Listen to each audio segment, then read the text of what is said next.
सजो सोक जिंदाबाद आहे अञा सजो सोक जिंदाबाद फकीरा करो मथे करे ओ बधाई भोगीला आहे अञा सजो सोक जिंदाबाद आहे अञा सजो सोक जिंदाबाद आहे अञा सजो सोक जिंदाबाद ओ बधाई भोगीला आहे अञा सजो सोक जिंदाबाद आहे अञा सजो सोक जिंदाबाद सरकार जी मरहबा हुजूर जी आमद मरहबा आका जी आमद मरहबा श्री जी आमद मरहबा यासीन जी आमद आहे अञा सजो सोक जिंदाबाद आहे अञा सजो सोक जिंदाबाद ओ कबू महबूब जुमीलात आहे अञा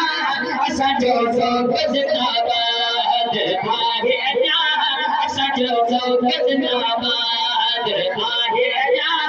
सजो सोक जिंदाबाद आहे अञा सजो सोक जिंदाबाद फकीर छाता अशक इश्क लिखियो गुरे करे दिल थारे करे तो इतना मथे करे चो सुभान अल्लाह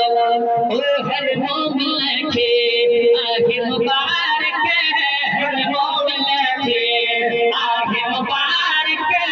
हर मोमिन के आगे मुबारक आज दिनो अल्लाह तबारक आज दिनो अल्लाह तबारक ओ आलम छो आबाद अञा सजो सोक जिंदाबाद आहे अञा सजो सोक जिंदाबाद आहे अञा सजो सोक जिंदाबाद ओ बधाई भोगीलात आहे अञा सजो सोक जिंदाबाद आहे अञा सजो सोक जिंदाबाद आहे अञा सजो सोक जिंदाबाद महीनत में फलो भागन वालो महीनत में फलो भागन वालो महीनत में फलो भागन वालो रबीउल अव्वल आगे बनारो रबीउल अव्वल आगे बनारो ओ यार जी आहे याद आहे अञा सजो सोक जिंदाबाद आहे अञा सजो सोक जिंदाबाद ओ बधाई भोगीलात आहे अञा